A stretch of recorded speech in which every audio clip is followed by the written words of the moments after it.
శ్రీ కరిబండి రామకృష్ణ గారు, yogasana coach and judge. ఆయన yogasana coach అన్నారు కానీ యోగాసన సేవా కోచ్ అనాలి. ఎందుకంటే ప్రతి కార్యక్రమం ఫ్రీ, ఎక్కడ ఎవరి దగ్గర ఒక రూపాయి తీసుకోకుండా ఈ కార్యక్రమాన్ని యోగా కార్యక్రమాలు నిర్వహిస్తున్నారు. ఆయన ఒకసారి స్టేజ్ మీదకి ఆహ్వానిస్తూ ఒకసారి గట్టిగా మనం అందరం ఆయన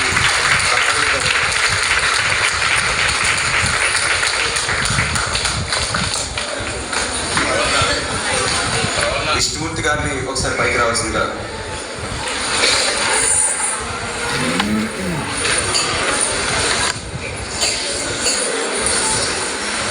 అలాగే మల్లికార్జునరావు గారిని, తిరుపతి రెడ్డి గారిని కూడా పైకి రావాల్సిందిగా కోరడం జరిగింది.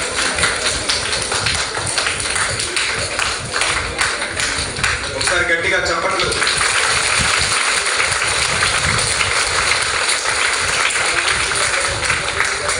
దేవాయ ధీమహి తన్నః సర్వం ప్రచోదయాత్.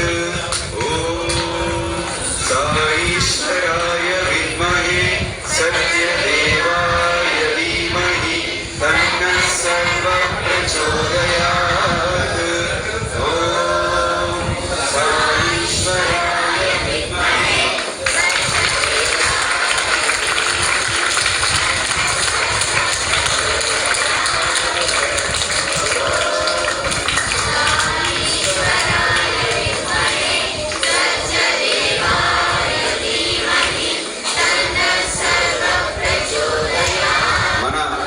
యోగా సేవా గురువు అయినటువంటి మన రామకృష్ణ గారి చేత మనం మంచి మాటలు కొని విందాం. ఆయన చాలా అద్భుతంగా మాట్లాడతారు. ఒకసారి మీరు వింటే మీకు అసలు ఇలాంటి మంచి మాట చెప్పేవాళ్ళు ఎక్కడ కనపడరు. మీరు దయచేసి వినండి. సాయిరామ్. సాయిరామ్ అండి. సభాయ నమః. ఎందరో మహానుభావులు ఇక్కడ వేచి ఉన్నారు. అఖండ జ్ఞాన సంపన్నులు, సేవా తత్పరతతో ఉన్న ఎన్నో గుడ్ సోల్స్, దివ్య ఆత్మ స్వరూపులు అంతా ఇక్కడ ఉన్నారు. వాళ్ళందరికీ కూడా శిరస్సు వచ్చి నమస్కరిస్తూ, చిన్నారులందరికీ నా శుభాశీస్సులు తెలియజేస్తూ, సాయిబాబా వారి యొక్క 100వ పుట్టినరోజును పురస్కరించుకుని సత్యసాయి సేవా సమితి తాడపిల్లిగూడెం వారు వినూత్నంగా, చాలా వింతగా, చాలా గొప్పగా డిజైన్ చేసి కార్యక్రమాలు పిల్లల చేత చేయిస్తున్నందుకు ఈ పరిసర ప్రాంతాల్లో ఉన్నటువంటి ప్రజలు కానీ, అలాగే ఆన్లైన్లో వీక్షిస్తున్నటువంటి ప్రేక్షకులు కానీ, ఇక్కడికి విచ్చేసిన తల్లిదండ్రులు కానీ అందరూ కూడా చాలా ఆనందానికి లోనయ్యారు. సాయిబాబా జీవితం మొత్తం సింపుల్గా, చిన్నపిల్లలు బాగా వినండి. మీరందరూ ఇప్పుడు కొన్ని విషయాలు చదువుకుని చెప్పారు. ఆ శ్లోకాల అర్థాలు కానీ, మీరు చెప్పిన స్పీచెస్ యొక్క నిగూఢమైనటువంటి ఆ పరమార్థం కానీ అర్థమైన రోజుకి మీరు ఎక్కడ ఉంటారు. ఆయన ఆశీస్సులు అందుకే మీ మీద పడ్డాయి. అందుకే మీరు ఆ స్కూల్లో చదువుతున్నారు. అందుకే మీకు ఆ ఆశీస్సులు తప్పనిసరిగా ఫ్యూచర్లో అందుతాయి. ఆయన ఒక యుగ పురుషుడు, ఆయన ఒక పురుషోత్తముడు. ఆయన సాక్షాత్తు మనం ఉద్ధరించడం కోసం భూమి మీదకి వచ్చినటువంటి పరంధాముడు. చిన్నప్పుడు నేను బాల వికాసం వెళ్ళేవాడిని. మా ఊరు ఉనకనమల్లి. చిన్నప్పుడు నేను బాల వికాసం వెళ్ళినప్పుడు వాళ్ళు భజనలు పాటలు చేయించేవారు. సో అప్పుడు ఆయన తత్వం నాకేం తెలియదు. ఇప్పుడు ఈ గుడికి నన్ను 4వ సారి పిలిచినట్టున్నారు. 3వ సారి ఇక్కడ కొంతమంది పెద్దలు యోగా నేర్చుకోవడానికి వస్తారు మా దగ్గర పొద్దుటే. వాళ్ళు నా మీద అభిమానం కొద్ది ఇక్కడ పిలుచున్నారని అనుకున్నాను. కానీ ఇండైరెక్ట్గా ఆ స్వామి ఆశీస్సులు ఇక్కడ వచ్చిన ప్రతిసారి నేను అనుభవిస్తున్నాను. ఎందుకంటే ఈ ప్రాంగణం చాలా పాజిటివ్ ఆనందంతో ఉంది. ఆన అంటే ఆత్మ ప్రకాశం. ఆయన దివ్యాత్మ ఇక్కడే ఉంది. ఇలాగే చాలా చోట్ల ప్రపంచవ్యాప్తంగా సమితిలో ఉంది. అందరినీ ఉద్ధరించడం కోసం మానవులంటే ఇలా బ్రతకాలి, మానవులంటే స్వార్థం కోసం కాదు, పరోపకారార్థం ఇదం శరీరం, నువ్వు పుట్టిందే 10 మందికి ఉపయోగపడడం కోసం, దాంతోపాటు నీకున్న బాధ్యతలు నిర్వర్తించడం కోసం అని చెప్పి తెలియజేసినటువంటి గొప్ప సత్యవేత్త, సత్యమూర్తి.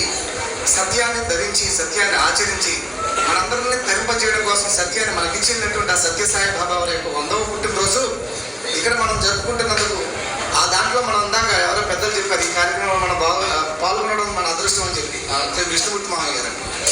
సో నిజంగా ఈ కార్యక్రమంలో ఉన్న వాళ్ళందరూ కూడా చాలా గొప్ప ఆశీస్సులు మొట్టమొదటి ముందుకెళ్తారు. ఎందుకంటే అది 100వ పుట్టినరోజు. ఆ స్వామి ఉన్నా లేకపోయినా ఆయన ఆశయాలు, ఆయన ఉద్దేశం ఏది మానవాళికి అవసరమో దాన్ని ఇచ్చేయాలి. దాన్ని తర్వాత తీసుకెళ్తున్న ఆ వెనకాల జనరేషన్ కూడా ఇక్కడ క్రమశిక్షణ అనేది చాలా ఇంపార్టెంట్. సంస్థలు మనం చూస్తుంటాం. ప్రపంచవ్యాప్తంగా అనేక మతాలలో అనేక సంస్థల్లో ఇలాంటి కార్యక్రమాలు జరుగుతుంటాయి. కానీ సత్యసాయి అనే సంస్థ ఎక్కడున్నా సరే ముందు అక్కడ కనిపించేది డిసిప్లిన్. క్రమశిక్షణతో ఉన్న ప్రతి ఒక్క వ్యక్తి గొప్ప వ్యక్తి అవుతాడు. ఆ తర్వాత తత్వం అదే అలవాటు అవుతుంది, జ్ఞానం అదే బోధపడుతుంది, జీవితాన్ని సక్రమంగా సరిదిద్దుకుంటారు. వాళ్ళు ఎలా బ్రతకాలో చూపించి వెళ్ళిపోతారు. వాళ్ళని చూసి తర్వాత మనం అందరం నేర్చుకుంటూ ఉంటాం అనమాట. సో కాబట్టి మీకంటే ముందు ఇక్కడ సమితిలో ఎవరైతే కార్యక్రమాలు చేస్తున్నారో ఇలా అనకుండా ఇలా అయితే ఎక్కడైతే చేయి కింద పెట్టుకుని ఉందో అక్కడ ఖచ్చితంగా ఒక ధర్మం ఉంటుంది. ఆ ధర్మాన్ని నడిపించడానికి సత్యం కూడా ఉంటుంది. అదే బాబా వారు అనమాట. సో ఆయన ఆశీస్సులతో దివ్యాత్మ స్వరూపుడైనటువంటి సూక్ష్మ రూపంలో విన్నట్టు ఉండి రాబోయే కాలంలో మీ భవిష్యత్తును తీర్చిదిద్ది భర్తమాత కన్నా ముద్దు బిడ్డలుగా మిమ్మల్ని ఆ తల్లిదండ్రులు కడుపును పుట్టినందుకు గర్వించే విధంగా ఫలానా స్కూల్లో చదువుకున్నామని చెప్పడానికి మీరు కాళ్ళు ఎగదేసే విధంగా, అంటే అహంకారంతో కాదు, ప్రౌడ్గా అట్లాంటి డిసిప్లిన్ కలిగినటువంటి గురువుల సమక్షంలో మీరు నేర్చుకున్న ఈ విద్య నేను మొదటి నుంచి చూస్తున్నాను. చాలా అద్భుతంగా ప్రదర్శించారు అందరూ. మీ కష్టానికి ఫలితం తప్పనిసరిగా ఆ బాబావారి ఆశీస్సుల రూపంలో వస్తాయని ఈ కార్యక్రమంలో పాల్గొన్న ప్రతి ఒక్క తల్లిదండ్రులకి, అలాగే సేవా సమితి సభ్యులకి, ఈ చుట్టుపక్కల నుంచి చూస్తున్న ప్రజలకి, ఆన్లైన్లో చూస్తున్న ప్రజలకి మరొకసారి బాబావారి యొక్క 100వ సంవత్సరం పుట్టినరోజు శుభాకాంక్షలు తెలియజేస్తూ ఈ అవకాశం కల్పించిన సమితికి శిరస్సు నుంచి నమస్కరిస్తూ సెలవు తీసుకుంటున్నాను. జై సాయిరామ్, జై సాయిరామ్. మనకి గురుగారు చెప్పడం జరిగింది. రేపటి కార్యక్రమాల్లో భాగంగా